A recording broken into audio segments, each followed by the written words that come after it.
Ada orang menganggap kalau dia sakit berarti dia sedang diazab Allah.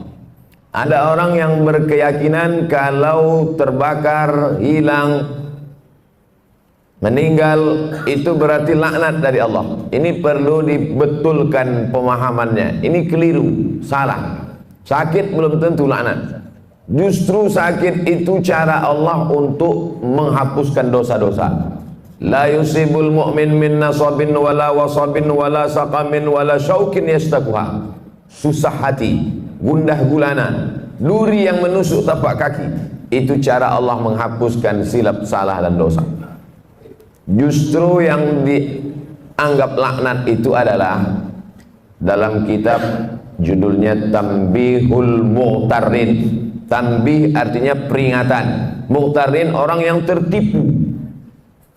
Ada orang-orang tertipu di dunia ini, maka di situ disebutkan nama penulisnya Syekh Abdul Wahab Asy'arani, ulama besar yang hidup di abad ke-10 Hijrah. Apa kata beliau? Orang yang kena azab adalah orang yang tertidur malam sampai tak sempat tahajud. Nah, itu orang yang sedang kena azab. Tak usah ngaku, diam-diam aja. Siapa yang malam ini tak tahajud sampai tertidur, bangunnya menjelang azan subuh, itulah orang yang sedang kena azab atas dosa di waktu siang. Tapi Allah masih sayang sama dia. Dosanya waktu siang itu diazab Allah dengan tidak menikmati manisnya tahajud malam, diazab Allah di dunia supaya di akhirat nanti tak dapat lagi azab. Dosa orang yang melakukan perbuatan maksiat di waktu siang, maka diharamkan Allah mendapatkan manisnya, nikmatnya munajat, bersujud, berdoa di tengah malam. Nah, jadi banyak yang kita anggap azab sebenarnya bukan azab. Miskin bukan azab, susah bukan azab, risau bukan azab, duri menusuk tapak kaki bukan azab, dilaporkan ke Mabes bukan azab. Saudara yang dimuliakan Allah Subhanahu wa taala, justru azab adalah ketika tertidur lelap sampai azan subuh tiba. Alhamdulillah, malam ini yang paling afdolnya tahajud itu jam berapa Pak Ustaz? Sepertiga malam. Malam itu dihitungnya sejak jam berapa? Dari mulai setelah Isya. Jadi ngitungnya dari jam 8. 9, 10, 11, 12, 1, 2, 3, 4, 5 dibagi 3 9, 10, 11, 12, 1, 2, 3, 4, 5. Begitu cara membagi malam itu. Maka yang paling afdal adalah 12, 1, 2. Itu makanya ada ustadz dulu menjelaskan kapan waktu yang afdal sholat tahajud ustadz? Ya agak-agak jam 2 lah. Tapi zaman Nabi tak ada jam. Dari mana ustadz tahu jam 2? So aku tanya-tanya. Udah begitu dari dulu. Nah, cara ngitungnya begitu. Ngitung malam itu dari azan Isya ke azan subuh.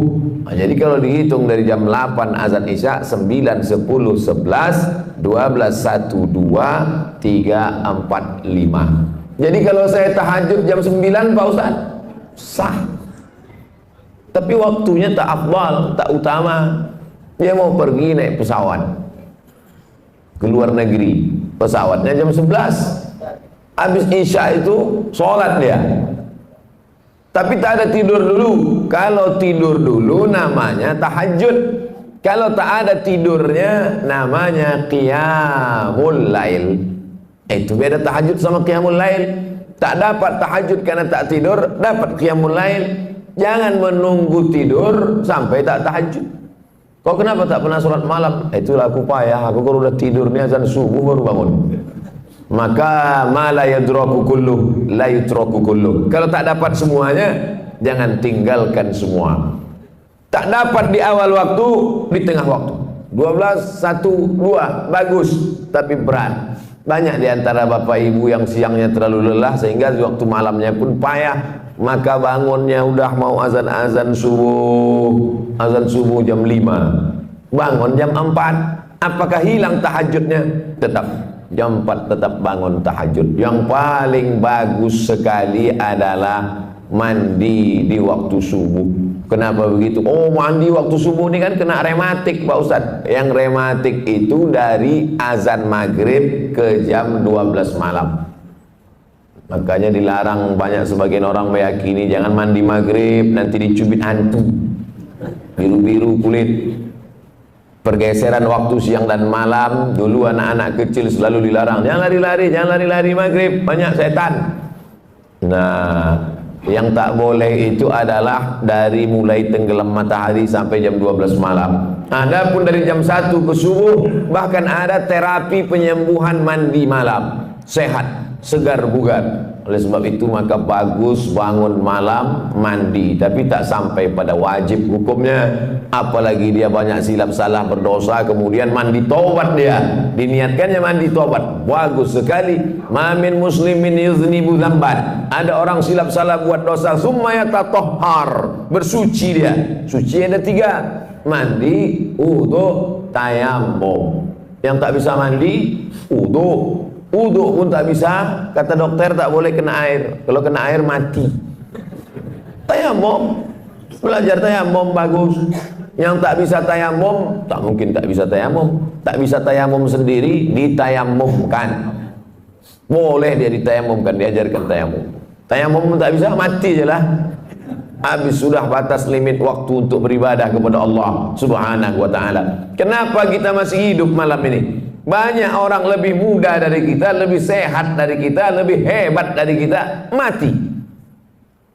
Orang kalau nengok saya banyak, wah aku tengok gaya Ustaz ini tak lama lagi gitu. Banyak orang yang lebih sehat dari saya mati duluan. Saya hidup. Ustaz sering-sering jogging biar agak segar sedikit. Banyak habis jogging mati.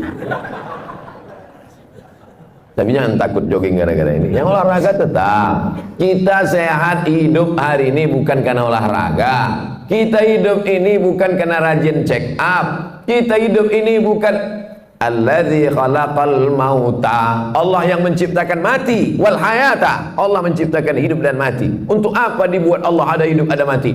Liyabluwakum ayyukum ahsanu amala. Allah ingin menguji siapa yang paling baik amal. Jadi kita masih hidup subuh ini, jangan sampai salah jawab.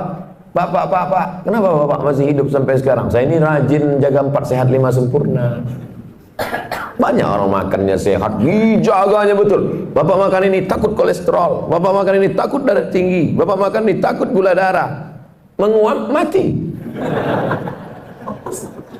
Alladzi khalaqal mauta wal hayata. Surat Al-Mulk juz 29, surat yang pertama. Allah ciptakan hidup mati ini, dibuatnya kita hari ini hidup, tujuannya untuk beramal. Makanya alhamdulillah kita balas semua nikmat Allah itu subuh ini, kita bangun buka mata langsung beramal. Apa amal yang pertama? Zikir. Alhamdulillahilladzi ahyana ba'dama amatana wa ilaihin nusyur. Dulu orang begitu kalau bangun tidur, bangun alhamdulillah. Dia enggak sekarang, begitu bangun langsung ambil HP. Bapak Ibu yang dimuliakan Allah Subhanahu wa taala. Setelah bersih, apa salat yang paling bagus dilaksanakan? Salat sunat wudu. Dalilnya mana? Hadis riwayat dari Bilal bin Rabah. Bilal, ya Rasulullah, ku dengar suara selopmu dalam surga.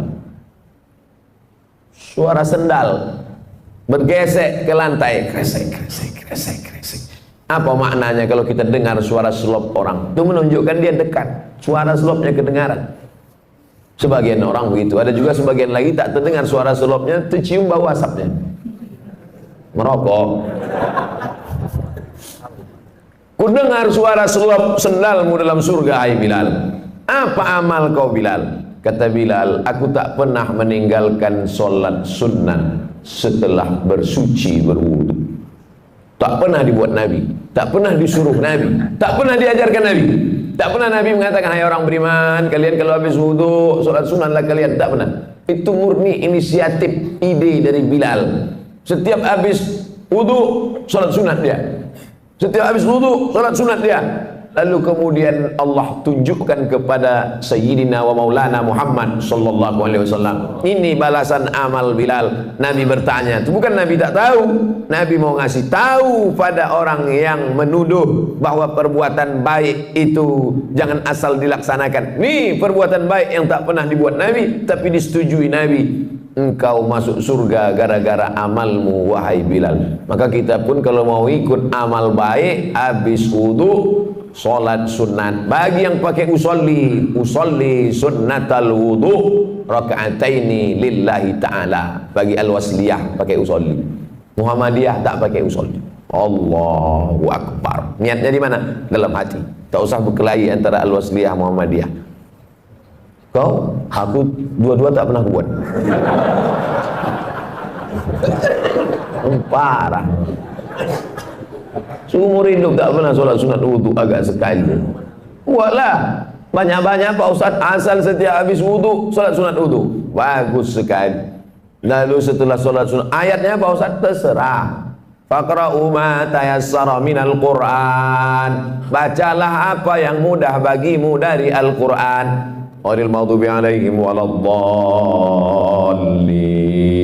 Amin. Apa yang ingat? Kebetulan orang baru balik haji. Ingat ayat haji? Wa atimmul hajja wal umrata lillah. Ayat apa ingat? Ayat tentang kurban Pak Ustaz. Inna a'tainakal kautsar fasholli li rabbika wanhar inna syani'aka huwal abtar.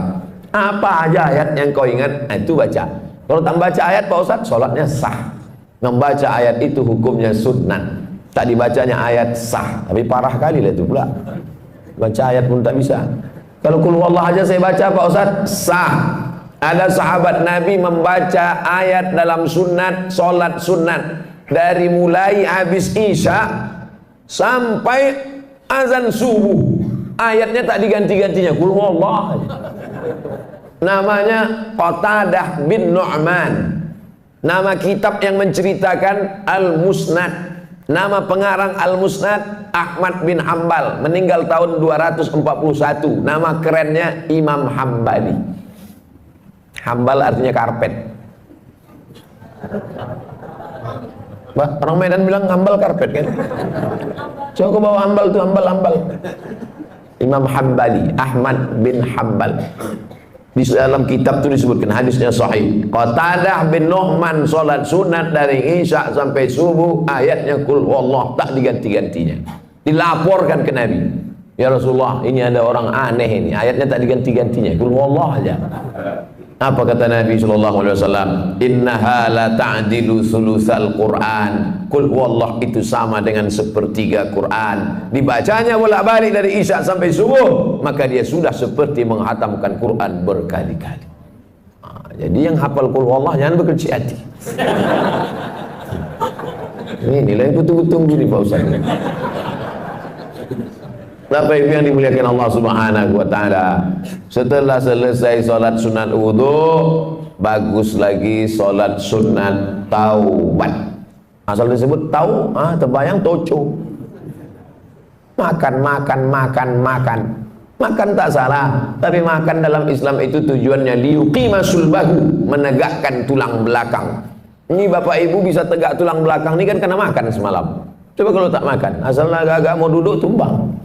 Oleh sebab itu maka masalah makan tak salah. Kulu, makanlah. Washrabu, minumlah. Wala tusrifu, jangan berlebih-lebihan. Lalu kemudian salat sunat taubat. Usolli sunnat taubat raka'ataini lillahi ta'ala. Apa dosa saya Ustaz? Kenapa saya mesti salat sunat taubat? Dosa saya apa? Dosa engkau karena kau mengaku tak berdosa, itulah dosa. Jangan sangka dosa itu mencuri, merampok, berzina, minum khamar. Mengaku tak berdosa, itu sudah dosa. Kenapa begitu? Karena Nabi Muhammad sallallahu alaihi wasallam, apa kata Nabi? Inni tubtu ila rabbi, aku bertobat sehari semalam. Istaghfartu, aku beristighfar sehari semalam akthar min mi'ati marrah, lebih dari 100 kali, atau kama qala Rasulullah sallallahu alaihi wasallam. Apa dosa Nabi? Mana ada dosa dia?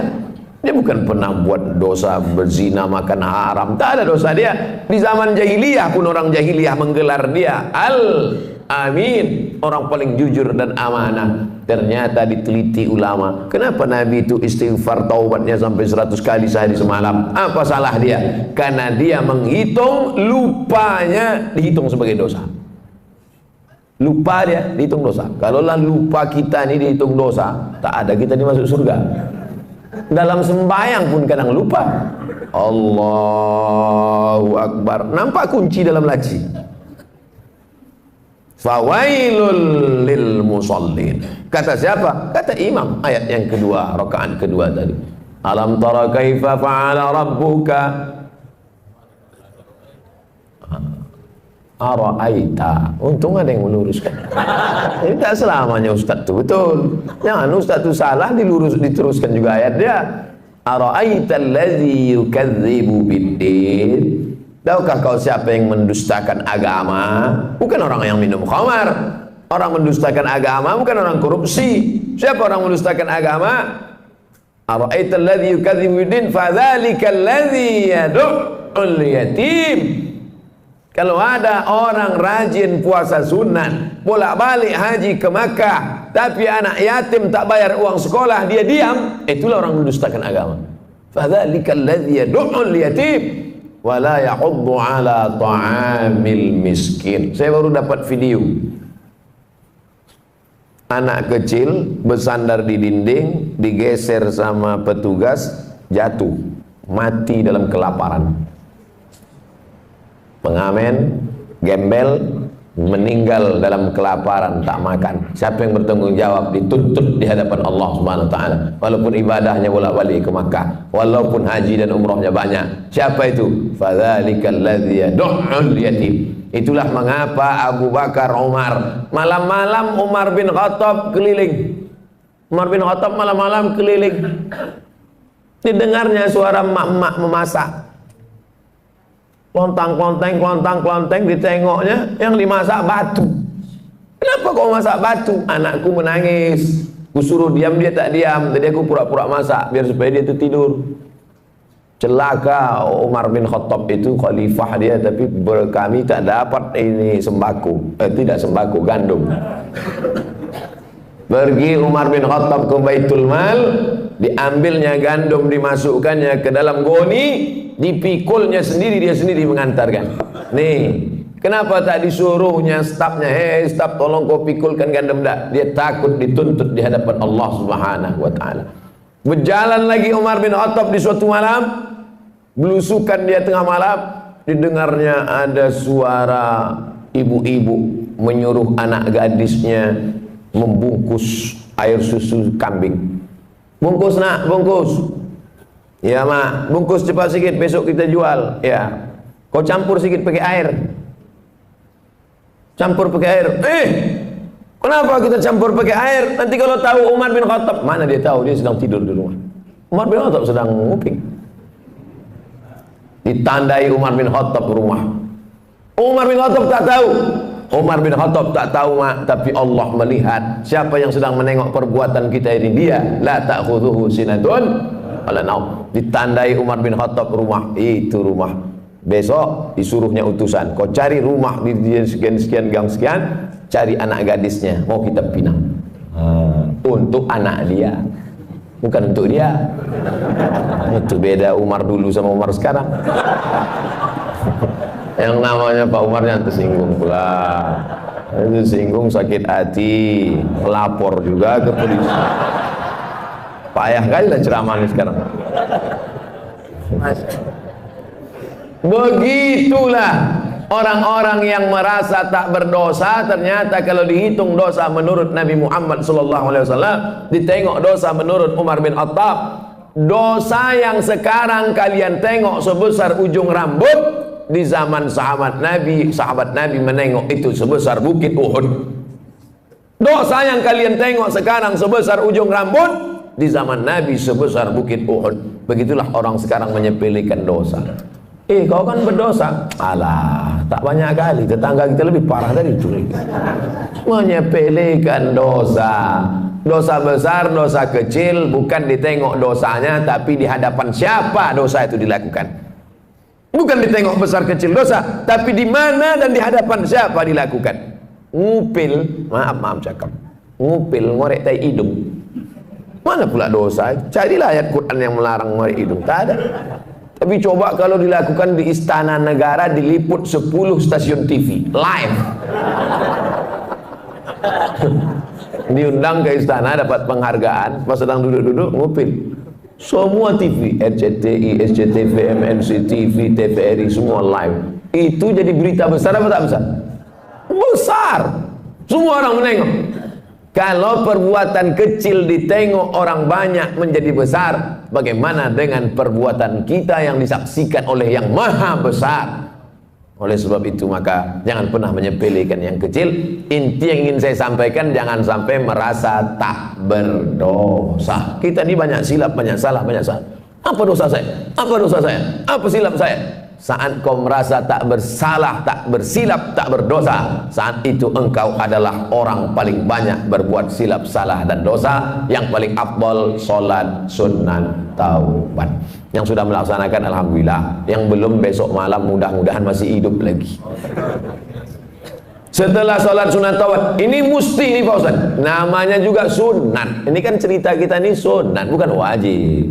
Kalau perintahnya kuat, wajib. Kalau tidak kuat, sunat. Larangannya kuat, haram. Larangannya tak kuat, makruh. Tak disuruh, tak dilarang, mubah. Nah, ini 5 kotak ini jangan digeser-geser. Perintahnya kuat, wajib. Tak kuat, sunat. Larangannya kuat, haram. Kurang kuat, makruh. Tak disuruh, tak dilarang, mubah. Jangan digeser. Yang sunat dinaikkan ke wajib, yang makruh dinaikkan ke haram. Sesak napas orang. Udah diatur itu semua sama ulama fikih. Nama ilmunya fikih. Orang yang paham fikih itu disebut faqih. Itu tuan faqih itu. Apa arti faqih itu? Entahlah, dari dulu dah gitu, siapa tanya-tanya. Nama ilmunya fikih. Nama orang yang berilmu tentang fikih itu namanya faqih. Jamaknya fuqaha. Sudah begitu menurut para ulama fuqaha. Ya. Kata Ustaz itu tadi fuqaha. Iya, fuqaha. Fuqaha itu apa? Ya, ulama-ulama juga lah. Ada ulama tafsir, ada ulama hadis, ada ulama fikih. Jamaknya fuqaha. Setelah sholat sunat taubat, sholat sunat tahajud. Usolli sunat tahajud raka'ataini lillahi ta'ala. Sholatul laili masna masna. Sholat malam itu 2 rakaat salam, 2 rakaat salam, 2 rakaat salam, 2 rakaat salam. Berapa rakaat Pak Ustaz? Nabi Muhammad SAW 8 rakaat. Saya tak sanggup Pak Ustaz 8 rakaat. Jadi kalau saya buat 2 rakaat, jadilah daripada tidak sama sekali. 2 rakaat. Ada orang-orang dulu pernah membuat 2 rakaat nih Pak Ustaz. Ada. Utsman bin Affan pernah buat 2 rakaat. Rakaat pertama 15 juz. Rakaat kedua 15 juz. Kalau rakaatnya banyak, ayatnya pendek-pendek. Siapa itu? Anaknya cerita. Nama anaknya Abdullah. Nama ayahnya Ahmad. Abdullah bin Ahmad. Nama atuknya Hambal. Abdullah bin Ahmad bin Hambal. Abdullah, ya, ayah kau ulama besar. Oh, imam mazhab. Mazhab yang ketiga, paling tua, Hanafi. Nomor 2, Maliki. Nomor 3, Syafi'i. Nomor 4, Hambali. Ayahnya imam mazhab yang keempat di Baghdad, Irak. Ayah kau ulama besar. Ulama besar, hebat. Berapa rakaat sembahyang malamnya? 300 rakaat. 300 rakaat. Sebelum masuk penjara. Begitu masuk penjara disiksa, sakit. Keluar dari penjara 150 rakaat. Imam Ahmad bin Hanbal. Kita berapa rakaat? 8 rakaat. Itu pun ayatnya sehembus napas. Saking kencangnya tak ingat. Nauzubillah. Jadi membandingkan diri kita ini dengan ulama. Ada ulama namanya Sajjad. Sajjad artinya orang banyak sujud, maka disebut dia dengan Imam As-Sajjad. Namanya Ali, nama atuknya Ali juga, Ali bin Husain bin Ali, suami Fatimah binti Muhammad sallallahu alaihi wasallam. Jadi kalau dihitung dari Nabi keberapa dia itu? Ali bin Husain bin Fatimah binti Muhammad SAW, cicit Nabi. Namanya Ali Zainal Abidin. Zainal artinya perhiasan, Abidin orang ahli ibadah. Zainal Abidin perhiasan ahli ibadah. Sajjad karena banyak sujud. Sujudnya sehari semalam 1000 kali. Begitu disebutkan dalam biografinya Syiar A'lam An-Nubala. Saya sebutkan cerita ini supaya kita jangan membesarkan diri, merasa amal sudah banyak karena menghitung diri dengan orang yang tak sembahyang. Kalau tengok masalah akhirat, tengok ke atas, tengok ulama-ulama, tengok imam-imam yang hebat-hebat luar biasa. Musim haji, ini jamaah haji pulang. Mereka pun pergi juga ke Makkah melaksanakan haji. Imam Syafi'i, satu lagi pula Imam Ali Hadis Yahya bin Ma'in, satu lagi Imam Ahmad bin Hanbal, Imam Hambali. Jadi Imam Syafi'i sama Imam Hambali itu sezaman, bahkan guru dengan murid. Imam Syafi'i gurunya, Imam Hambali muridnya, walaupun berbeda mereka dalam masalah fikih. Sama-sama haji, 1 tahun, 1 rumah, 1 kamar. Balik sholat isya dari Masjidil Haram, tidur di kamar. Imam Syafi'i berbaring miring, Imam Hambali tegak rukuk sujud, tegak rukuk sujud, tegak rukuk sujud sampai azan isya. Selesai sholat subuh di Masjidil Haram, pulang, Imam Syafi'i bertanya, Hambali, ya, ku tengok kau tadi malam dari isya sampai subuh tegak rukuk sujud, apa yang kau buat? Kata Imam Hambali, aku mengkhatamkan Quran dalam tahajudku malam tadi. Imam Syafi'i bertanya ke Imam Yahya bin Ma'in, Yahya, ku tengok kau tadi malam miring kiri, miring kanan, miring kiri, miring kanan, tak tidur-tidur. Apa yang kau buat? Aku sedang menyeleksi hadis sahih, hadis palsu, hadis sahih, hadis palsu, hadis sahih, hadis palsu. Tidak pakai laptop, bukan macam Ustaz sekarang. Lalu mereka bertanya balik ke Imam Syafi'i, Syafi'i, kau menengok kami berarti kau tak tidur tadi malam? Tidak. Apa yang kau buat? Aku mengeluarkan hukum halal, haram, makruh, mubah, 200 hukum keluar tadi malam dari Quran dan hadis. Andai kita jamaah yang keempat malam itu, kebetulan satu kloter sama orang itu, apa lagi yang kita buat malam itu agak? Mungkin nasib memoto mereka bertiga aja lah.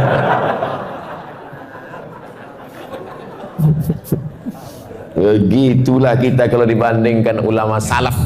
Itu yang salaf tuh. Salaf artinya hidup di abad 3 pertama. Yang kata Nabi, khairul qurun qarni, sebaik-baik abad adalah abadku, tsummal ladzina yalunahum, seabad sesudah itu, tsummal ladzina yalunahum, seabad sudah itu. 3 abad pertama ini disebut dengan generasi salaf. Jadi kalau ada orang sekarang mengatakan saya salaf, salaf kudis. Yang betul itu adalah kita pengikut ulama salaf, bukan kita nih salaf. Salaf kaki 3 ialah pengikut ulama salaf kita ini, mengikut akhlak mereka, mengikut ibadah mereka. Kalau kita ikut mereka, maka kita akan bisa bersama dengan mereka dalam surga Jannatul Firdaus. Nabi Muhammad sallallahu alaihi wasallam. Nah, setelah dapat 8 rakaat mengikut Nabi sallallahu alaihi wasallam, Nabi itu 8 rakaat, ya. Yang menengok siapa? Istri dia, namanya Ummul Mukminin, ibunya orang beriman, Sayyidatuna Aisyah radhiyallahu anha. Aku tengok Nabi salat. Berapa rakaat Nabi salat? Kata dia 11 rakaat. Karena 8 ditambah 3 ditutup dengan witir. Ij'alu akhira salatikumul laila al-witra. Jadikanlah salat malam kalian yang terakhir ditutup dengan witir. Makanya habis tahajud 8 tuh tutup witir. Usolli sunnatal witri thalatha raka'atin. Bagi yang mau 3 rakaat 1 salam, tidak pakai tasyahud awal supaya tak sama macam maghrib. Tapi bagi yang mazhab Syafi'i dibuat dia 2-1. Witir kan ganjil Pak Ustaz, ya. Lalu yang 2 itu apa namanya? Syafa'. Wal fajri walayalin ashri wasyaf'i wal watri. Watri ganjil, syafa' genap. Jadi sholat 2 rakaat dulu. Usolli sunnat syaf'i ma'al witri. Aku sholat syafa' 2 rakaat sepaket dengan witir lillahi ta'ala. Habis itu baru sholat witir 1 rakaat. Dia masih 3. Pilihlah. Masjid ini kemarin waktu bulan Ramadan witirnya 21 atau 3 rakaat 1 salam. 21 dengan 3 rakaat 1 salam. Dalam mazhab Syafi'i lebih afdal 21, karena yang 2 rakaat 1 salam itu iftitahnya 2 kali, tasyahudnya 2 kali, lebih banyak amalnya. Tapi saya tak menyalahkan yang 3 rakaat 1 salam tanpa tasyahud awal supaya tak sama dengan maghrib, karena ada juga dalam pendapat para ulama. Tak perlu mempermasalahkan yang tak masalah sehingga menjadi masalah. Disitulah letak masalahnya. Nah, habis witir, sholat hajatnya kapan Pak Ustadz? Kalau mau sholat hajat bisa sebelum tahajud tadi atau di sela-sela dari tahajud ke witir. Yang penting setelah habis witir tutup selesai. Waktu menjelang azan subuh, apa yang perlu kita lakukan? Wabil ashari hum yastaghfirun. Paling bagus di waktu sahur menjelang azan subuh banyak-banyak beristighfar. Ambil tasbih, istighfar. Astaghfirullahaladzim, astaghfirullahaladzim, astaghfirullahaladzim. Tasbih-tasbih yang tergantung di kaca spion itu cabutlah. Udah lama betul mobil itu bertasbih dah. Jangan sampai mobil itu masuk surga, awak masuk neraka. Cabutlah, cabut. Besok cabut. Astaghfirullahaladzim, astaghfirullah. Man lazimal istighfar, siapa yang memperbanyak istighfar, 3 balasan orang banyak istighfar. Ja'alallahu lahu min kulli dhiqin makhraja. Kesempitan hidupnya dikasih Allah kelapangan. Wa min kulli hammin faraja. Kesusahannya diberikan Allah kesenangan. Wa razaqahu min haitsu la yahtasib. Dikasih Allah rezeki dari jalan yang tak disangka-sangka. Hati susah senang bukan karena harta, karena banyak orang kaya raya mati bunuh diri karena hatinya sempit. Orang yang disempitkan Allah dadanya, dipendekkan Allah pandangan matanya, sejengkal saja dia menengok dunia, mudah stres, depresi. Angka bunuh diri terbesar di dunia bukan di Indonesia, bukan karena PHK, bukan karena tak ada kesempatan kerja, bukan karena miskin rakyat jelata. Angka bunuh diri terbesar di dunia di Eropa dan Amerika yang kaya raya. Kenapa? Stres, depresi. Mereka pakai mobil mewah, pakai baby Benz, pakai BMW, kena penyakit insomnia, tak bisa tidur malam. Orang kita naik sudako itu tidur. Sampai ke Simpang Marendal, padahal mau belanja ke Simpang Limun. Bayangkan itu. Bapak ibu pikir tidur ini masalah sepele. Berapa banyak orang kaya tak bisa tidur, makan pil tidur. Betul tak ceritanya? Oleh sebab itu kalau ada kawan tertidur, diamkan aja lah. Nah, itu dia sedang dalam nikmat yang besar. Bapak ibu yang dimuliakan Allah subhanahu wa ta'ala. Oleh sebab itu maka Allah ta'ala beri kelapangan hati kepada Nabi Musa alaihi salam dalam doanya, Rabbi syrahli, lapangkan dada ni ya Allah, karena dunia ini penuh dengan masalah. Nabi Muhammad SAW juga dilapangkan Allah dadanya. Apa kata Allah? Alam nasyrah laka, minta kelapangan hati. Kalau cerita masalah sempit sekarang ini, saya yang paling sempit hati saya. Saya sedang dilaporkan.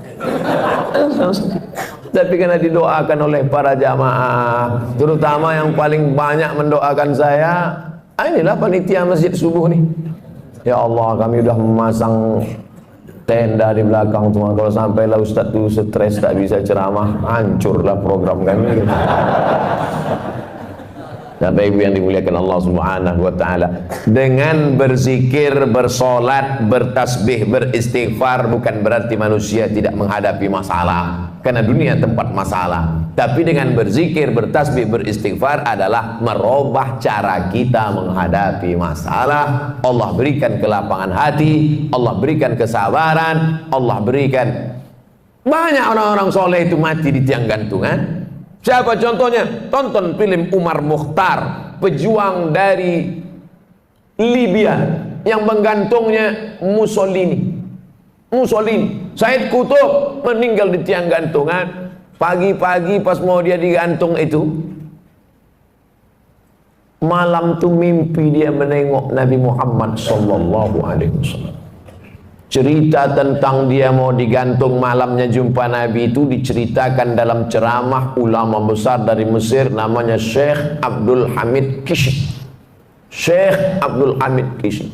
Pas mau digantung pagi itu tersenyum dia. Nampaknya tiang gantungan itu macam tangan bidadari sedang melambai.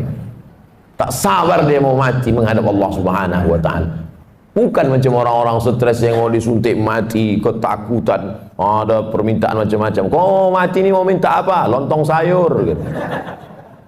Saudara yang dimuliakan Allah Subhanahu wa taala. Hidup ini hanya tempat persinggahan sejenak dalam perjalanan panjang sementara sampai ke tujuan. Hidup ini tak sampai seperti setengah sayap nyamuk. Bukan sayap pesawat, sayap nyamuk. Hidup ini hanya setetes. Kalau dapat jangan sombong, karena yang kau dapat cuma setetes. Yang kaya raya, yang pejabat, yang hebat, cuma setetes. Yang tak dapat pun jangan terlalu sedih, karena yang tak dapat itu pun cuma setetes. Kita semua akan mati menghadap Allah. Apa yang akan dibawa? Berjumpalah ulama yang populer, yang masyhur, yang punya banyak jamaah, ulama fikih, dengan ulama yang tak terkenal, ulama mastur yang tak dikenal masyhur, ulama tasawuf. Meninggal ulama fikih yang populer, yang terkenal, yang viral, yang masyhur, yang hebat, yang punya jabatan itu mimpi berjumpa ulama tasawuf. Apalah yang kau dapat di akhirat dengan kepopuleran, dengan jabatanmu, dengan kehebatan namamu itu? Diambilnya debu, ditiupnya di tapak tangan. Itulah follower. Itulah semua. Ambil debu, hembuskan ke tapak tangan. Tak bermakna. Lalu mana yang membuat engkau dapat rahmat Allah? 2 rakaat di tengah malam yang sunyi saat tak ditengok orang. Itulah yang dapat menolong di hadapan Allah Subhanahu wa taala. Oleh sebab itu paksa-paksakan diri, pasang alarm, jam weker agak 2 biji. 2 tak juga terbangun, beli jam yang ketiga yang bisa menyipak. Supaya terbangun kita di hadapan Allah. Rahimallahu imra'an, Allah mencurahkan rahmatnya pada suami allazi aiqadha ahlahu, yang membangunkan istrinya.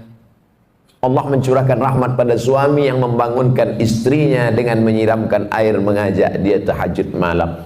Rahimallahu imra'atan, Allah merahmati istri perempuan. Ada laki-laki, ada lagi tren sekarang LGBT. Nauzubillah. Rahimallahu imra'atan, Allah merahmati perempuan allati aiqazat zaujaha, yang membangunkan suaminya. Al-mu'minun suami, wal mu'minat istri, ba'duhum awliya'u ba'd, saling tolong menolong dalam hal kebaikan walaupun kewajibannya itu suami. Ya ayyuhalladzina amanu, hai para suami, qu anfusakum, jaga istrimu, wa ahlikum, anakmu, naro, dari api neraka. Aslinya yang mengajak solat, yang mengajar solat, yang membangunkan solat, yang mengingatkan solat, suami. Tapi dunia sudah mau kiamat. Yang sekarang banyak bertanya, Ustaz, apa doanya biar suami saya mau solat? Jadi laki kau tak sembahyang? Enggak. Dari dulu atau sampai sekarang? Memang dari nikah tak sembahyang. Kenapa mau sama dia? Saya pun dulu tak sembahyang. Belakang-belakangan ini taubat saya, Pak Ustaz. Laki saya tetap Fir'aun. Sabar ibu, sabar, banyak-banyak doa sama Allah. 2 gendang, kalau tak dia mati, ibu mati. Inilah bapak nih, cerita laki ibu tu mati, bapak ketawa pula. Mestinya sedih lah. Bapak ibu yang dimuliakan Allah Subhanahu wa taala. Sampai pada akhirnya azan subuh pun berkumandang. Tahanlah kita dengan wudhu tadi. Kalau wudhunya batal, diganti tajdidul wudhu, memperbaharui wudhu. Kalau saya ragu Pak Ustaz, batal apa tak batal? Batal apa tak batal? Al yaqinu la yuzalu bisyak. Keyakinan yang kuat tak mungkin dirusak oleh ragu. Hatta tasma'a sautan, jangan kau wudhu lagi, jangan kau batalkan solatmu. Kalau datang bisik-bisik, batal wudhumu, batal wudhumu, batal wudhumu, batal wudhumu, jangan kau berhenti solat. Hatta tasma'a sautan, sampai kau dengar suara, au tajidari'an, atau kau cium bau. Dengar suara, tercium bau, baru batal. Tak ada suara, tak ada berbau, tak batal. Tak bersuara, bau, batal. Kadang kita ini kan diganggu-ganggu setan. Udah batal, udah batal, udah batal, udah batal. Itu memang kerja setan. Jangan disalah-salahkan setan. Kenapa setan ini gini? Itulah kerja aku, kata dia. Itulah kerja dia, SOP dia. SOS, standar operasional setan. Nah, azan subuh ke masjid. Raka'atal fajri, 2 rakaat qabliyah subuh, khairum minad dunya wa ma fiha. Siapa yang paling kaya di dunia ini sekarang? Bill Gates, yang punya Microsoft. Siapa yang paling kaya di dunia ini sekarang? Yang punya Yahoo, yang punya Google, Facebook. Siapa yang paling kaya dunia ini sekarang? Yang paling kaya sekarang adalah kita, karena kita sudah dapat dunia dan seisinya. Qobliyah subuh. Yang tadi qobliyah subuh. Yang tadi tak qobliyah subuh, masbuk terlambat. Boleh qobliyah subuh setelah sholat subuh, tapi jangan di masjid. Balik ke rumah, qobliyah subuh, qadha, diganti. Tapi jangan tiap-tiap subuh. Sekali-sekali. Kalau tiap-tiap subuh itu namanya hobi. Usolli sunnatas subhi raka'ataini qabliyatan. Ayatnya rakaat pertama qul ya ayyuhal kafirun. Rakaat kedua qul huwallahu ahad. Kenapa itu ayat yang dipilih? Qul ya ayyuhal kafirun. Kau boleh tetangga dengan non muslim, kau boleh sekantor dengan beda agama, tapi sebelum matahari terbit kau sudah kuatkan akidah wala ana abadu ma abadtum wala antum abiduna ma abud lakum dinukum. Jadi rakaat kedua kuatkan benteng, Tuhanmu bukan satu, bukan dua, bukan tiga. Qul huwallahu ahad, Allahus somad. Meminta hanya kepada dia, Allahus somad. Siapa dia? Lam yalid wa lam yulad walam yakul lahu kufuwan ahad. Habis itu barulah sholat subuh. Kalau qabliyah subuhnya saja lebih baik daripada dunia dan seisinya, apalagi sholat subuhnya. Kalau sudah sholat subuh macam sholat Jumat begini, ini tanda Palestina tak lama lagi akan merdeka. Tapi jangan subuhnya aja. Bapak Ibu yang dimuliakan Allah, Allah bisa karena biasa. Dari kecil terlonjak-lonjak, sudah besar terbawa-bawa, sudah tua terubah tidak. Oleh sebab itu anak-anak kecil ini dibangunkan pagi, sholat subuh, sholat subuh, sholat subuh. Sholat subuh nak, kata ayahnya. Apa kata emaknya? Biarkan aja lah bang, tanggal merah. Mana ada sholat tanggal merah? Oleh sebab itu maka dididik dia. Kalaulah sempat dia nanti tua, agak-agak nyasar, agak-agak salah jalan sikit, tapi nanti teringat dia. Mungkin bapak bukan ustadz, tak pandai berceramah, tak pernah mengajar dia, ya ayyuhallazina amanu. Tapi tangan bapak menenteng tangan dia, asal mau ke masjid tarik dia, nanti sampai masanya diingatnya itu. Saya berjumpa sama promotor musik. Promotor musik tahu sendirilah, band itulah sembahyang dia. Putar juga kepalanya, tapi mabuk, bukan berzikir. Saya tak sholat Pak Ustadz, tak puasa Pak Ustadz. Kalau sudah membawa grup musik tur 6 bulan, dari mulai Aceh, Medan, Riau, Jambi, Palembang, Lampung, Bengkulu, 6 bulan. Tur lagi Kalimantan, tur lagi, sampai akhirnya suatu petang duduk saya di atas pentas musik mau show nanti malam, habis masang-masang lampu segala macam. Pas matahari mau tenggelam, nampak saya merah di ufuk barat, terdengar suara azan. Allahu Akbar, Allahu Akbar. Pas sedang itu teringat saya almarhum ayah menenteng tangan saya ke masjid dulu waktu kecil. Saya tinggalkan semua, tawat saya. Betapa kenangan kecil ke masjid berkesan luar biasa. Oleh sebab itu jangan pernah bosan, jangan pernah muak. Kenapa? Boleh jadi di situ nanti titik Allah mengingatkan memori dia, nyasar-nyasar dia, salah jalan dia, pakai narkoba dia, diskotik dia, tapi akhirnya dia berputar, dapatnya jalan balik menuju jalan Allah Subhanahu wa taala. Salat subuh. Ustadz besok jadi imam ya? Jangan dulu, suara saya ini sedang keras.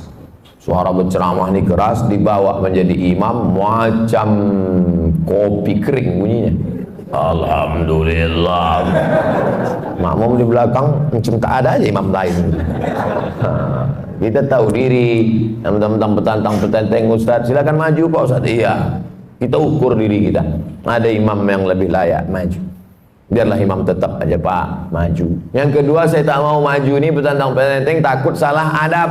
Rupanya di masjid itu tak pakai kunut, awak berkunut. Rupanya masjid itu berkunut, kita tak berkunut. Gara-gara kunut, kata jamaah, ustaz itu tak berkunut, tak usahlah kita dengar ceramahnya. Kunut ini hukumnya sunat ab'ad dalam mazhab Syafi'i. Kalau lupa baca kunut, sujud sahwi. Imamnya lupa, sujud sahwi. Makmumnya ikut sujud. Allahu Akbar, subhana man la yanamu wa la yashu. Maha suci Allah yang tak tidur dan tak lupa. Allahu Akbar, duduk, sujud lagi. Subhana man la yanamu wa la yashu, baru salam. Assalamualaikum warahmatullahi, menurut mazhab Syafi'i. Rupanya masjid kita tadi berkunut. Allahumma hdina fi man hadait. Makmum tinggal amin, 5 amin. Allahumma hdina fi man hadait, amin. Wa'afina fi man afait, amin. Wa tawallana fi man tawallait, amin. Wa barik lana fi ma atait, amin. Wa qina bi rahmatika syarra ma qadait, amin. Sisanya tak diaminkan, baca sendiri. Fa innaka taqdi wa la yuqda 'alaik wa innahu la yadhillu man walait wa la yu'izzu man hadait, tabarakta rabbana wa ta'ala. Falakal hamdu 'ala ma qadait, nastaghfiruka wa natubu ilaik. Tutup dengan selawat. Wa sallallahu ala sayyidina Muhammadin nabiyil ummi wa ala alihi wa sahbihi wa baraka wa sallam. Tak hafal Pak Ustaz, gerak-gerakkan aja mulut. Doa sunat, diam aja, diam. Yang wajib itu rukun, Fatihah. Sunat baca, tak bisa baca, diam. Ingat Allah Subhanahu wa taala. Lalu kemudian setelah sholat pula kita tak keluar masjid. Ma min muslimin yuznibu dzamban man shallal ghadata fi jama'atin. Siapa yang sholat subuh berjamaah, summa qa'ada yadhkurullah, habis sholat dia tak keluar masjid tapi duduk berzikir. Majelis ilmu ini majelis zikir, karena yang kita bahas, kita ceritakan tak ada lain, Quran, hadis, pendapat ulama. Quran, hadis, pendapat ulama. Siapa yang sholat subuh berjamaah, duduk berzikir mengingat Allah, hatta tatul asyam, sampai terbit matahari. Mudah ngitungnya. Sekarang maghrib jam berapa? Jam 6.39. Nanti sholat isyraq mulai jam 6.39. Tapi tak berlaku di Saudi Arabia. Ini untuk Indonesia tropis. Bagi yang payah untuk menghitung kapan mulai sholat sunat isyraq, maka 6.39 sholat sunat isyraq. Syarat sholat sunat isyraq 3. Sholat subuh berjamaah, duduk berzikir mengingat Allah sampai terbit matahari. Sholat sunat isyraq 2 rakaat. Usolli sunnatal isyraq, pakai qaf. Isyraq artinya terbit matahari. Kalau pakai kaf, isyraq syirik. Kau sembahyang apa tadi? Sembahyang isyraq, sembahyang syirik lah. Nama waktunya syuruq, nama sholatnya isyraq. Usolli sunnatal isyraq raka'atain lillahi ta'ala. Nanti kita sholat sunat isyraq. Habis ini saya jawab pertanyaan.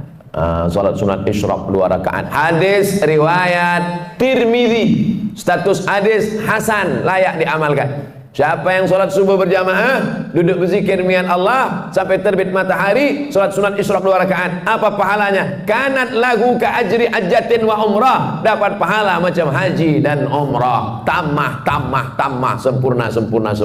Yang sudah bayar ONH jangan bangga. Bayar 2017, berangkat 2031. Kenduri tiap tahun. 2030 mati. Tapi Allah kasih jalan lain. Yang tak punya duit jangan kecewa, jangan kecil hati. Sholat subuh berjamaah, duduk berzikir mengingat Allah sampai terbit matahari, sholat sunat isyraq 2 rakaat. Tapi yang udah bayar ONH jangan ditarik balik. Jangan nanti balik dari sini pergi ke bank. Saya tarik balik ONH, kenapa? Tadi udah dapat pahala macam haji dan umrah. Tak dapat sekali sehari, seminggu sekali. Alhamdulillah subuh ini dapat kita laksanakan. Akhirnya saya mulai jam Tadi 5:30, sekarang 6:30, sesuai janji 60 menit. Diurutkan dari mulai bangun tidur sampai terbit matahari. Selanjutnya kita jawab pertanyaan. Nanti selesai ini kita masing-masing langsung sholat sunat isyraq masing-masing. Supaya saya kasih tahu supaya jangan menghidupkan kamera masing-masing. Kita sedang safar. Safar maksudnya musafir. Namanya safar, orangnya musafir. Ketika masuk masjid, masuk waktu sholat maghrib, apakah bisa kita berimam sholat maghrib seperti biasa, tidak jamak qashar, setelahnya baru kita menjamak qashar? Ya, Allahu Akbar, Allahu Akbar. Mobil pun, kendaraan pun masuk ke masjid, halaman masjid maksudnya, bukan dalam masjid. Banyak sekarang orang kalau musafir itu, habis itu pergi balik, rupanya numpang kencing aja. Sholat maghrib dia, maka bapak dan ibu ikut sholat maghrib sama si imam tuh niatnya jamak qashar, jamak takdim.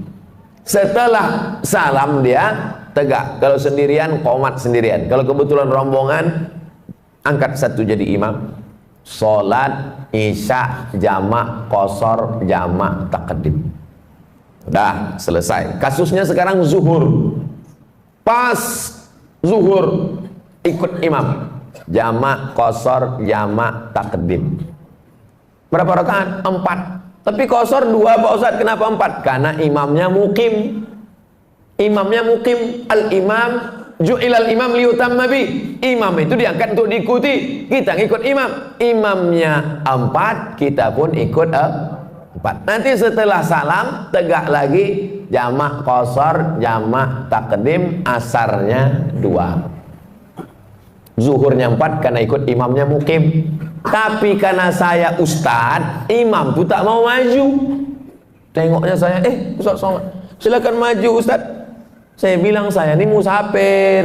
Bapak yang mukim lah jadi imam. Tak apa-apa Pak Ustaz. Ustaz lah tetap maju. Akhirnya saya maju. Sholat zuhurnya saya 2 rakaat. Tapi makmumnya tetap 4. Assalamualaikum warahmatullah. Saya musafir, makmumnya mukim. Makmum yang mukim itu tegak menambah 2 rakaat. Jangan bingung. Ini banyak makmum bingung. Tengoknya imam salam, aku salam apa tidak ya? Nah, begitu kalau musafir. Berapa jarak kilometer musafir nih Pak Ustadz? 89 kilometer. Medan kisaran 160. Medan Pekanbaru 600. Yang tak percaya hitung sendiri. Setelah sholat Idul Fitri, Idul Adha, apa boleh kita sholat duha? Sholat duha waktunya terbuka dari mulai syuruk lewat 15 menit 6.39 sampai 10 menit 15 menit menjelang azan zuhur. Zuhur 12.32 kurang 15, 12.15.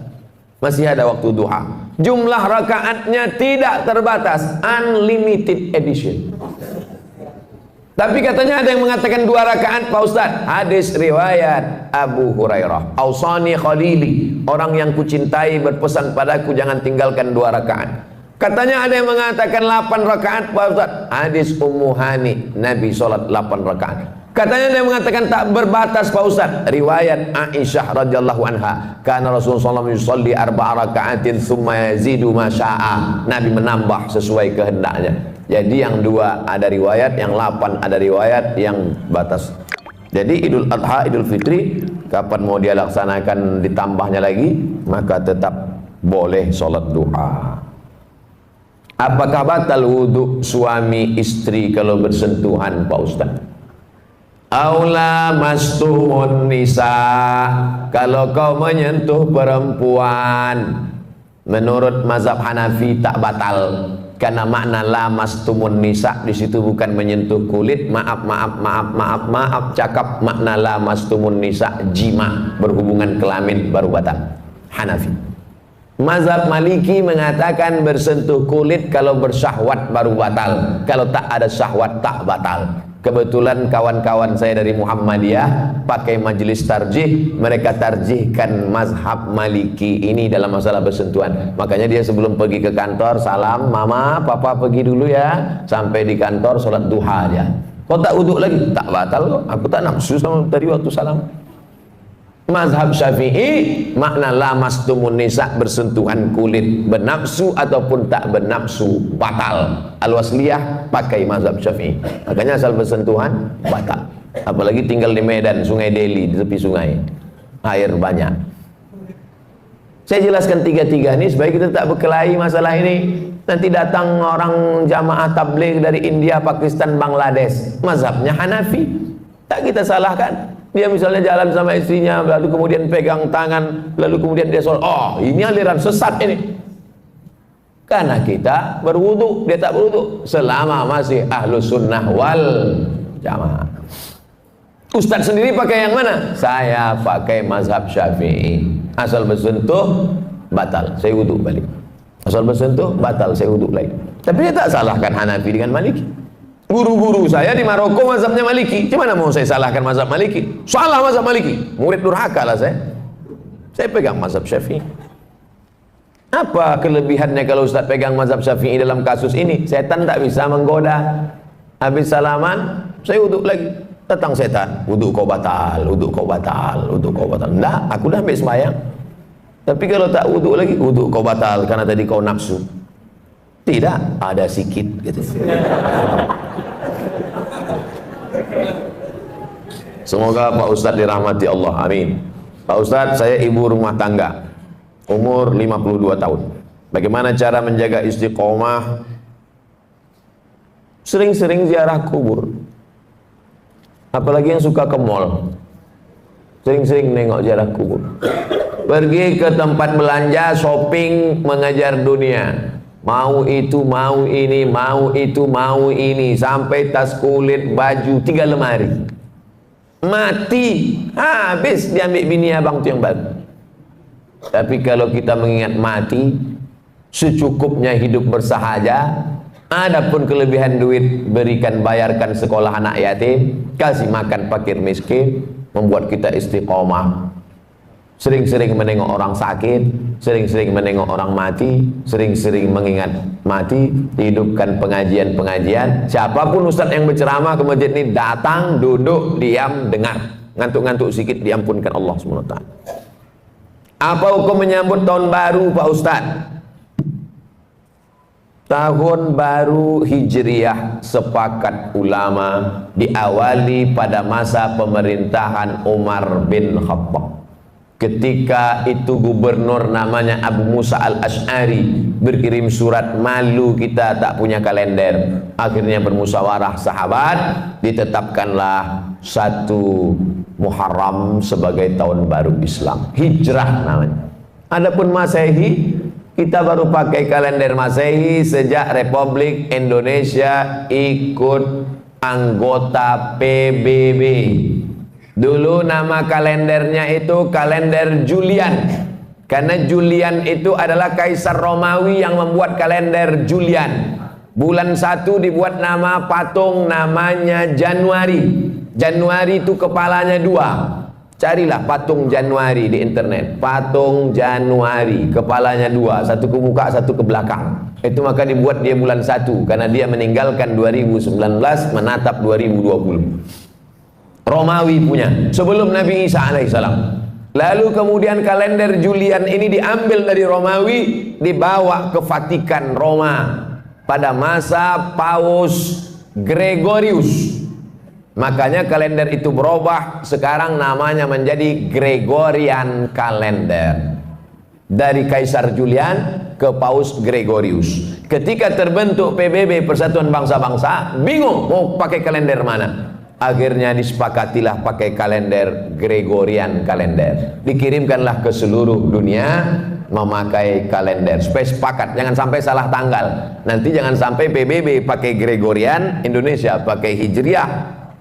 Akhirnya clash, supaya sepakat tanggalnya, dipakailah seluruh anggota PBB memakai Gregorian kalender. Supaya tahu kita sejarah kalender ini datangnya dari mana, Romawi, Vatikan, barulah sampai ke kita. Makanya surat-surat sultan dulu, Sultan Delhi, Sultan Serdang, Sultan Langkat, Iskandar Muda Aceh, bahkan Sultan Jogja, semuanya pakai kalender Hijriah atau kalender Jawa, tahun Saka. Nah, ini tentang sejarah kalender. Tapi gubernur bupati kita di Indonesia sudah bagus banyak. Malam tahun baru itu supaya anak muda tidak mabuk, tidak geng motor, tidak pesta narkoba sampai pagi, dibuatlah acara zikir.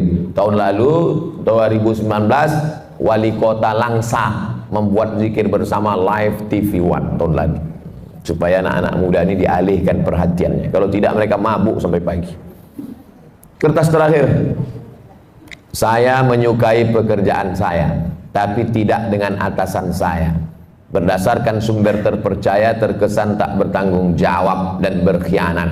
Bagaimana sikap yang disukai Allah yang harus saya lakukan dalam menghadapi pemimpin yang munafik seperti ini, Pak Ustaz? Man ra'a minkum mungkaran. Kalau kau menengok kemungkaran, munafik, zalim, aniaya, berarti dia mungkar. Kalau kau tengok kemungkaran di depan matamu, apa yang kau lakukan? Falyughayyirhu biyadihi, robah dengan tangan. Kalau sanggup dengan tangan, robah. Tak sanggup merubah dengan tangan, fabilisani, dengan lidah. Bercakap, ngomong, sanggup tak? Speak up. Ngomong pun tak sanggup, fabi qalbi, diam dengan hati. Berdoa kepada Allah, mudah-mudahan diganti Allah dengan yang lebih baik. Amin. Wa dzalika al-aful iman, itulah selemah-lemah iman. Sanggup dengan tangan, robah. Tak sanggup dengan tangan, lisan. Tak sanggup dengan lisan, dengan iman dalam hati. Begitu dalam hadis Nabi Muhammad sallallahu alaihi wasallam. Semua sudah ada tuntunannya dalam Quran dan Sunnah. Taraktu fikum amraini, kutinggalkan tak banyak untuk bekal kalian, kata Nabi. Dua saja. Inta masaktum bihima, kalau kamu pegang yang dua ini, lan tadillu abada, tak akan sesat untuk selamanya. Al-Quran dan Sunnah Rasulullah. Terus hidupkan kajian-kajian tafsir hadis di masjid, di rumah kita. Mudah-mudahan kita selamat dunia dan akhirat.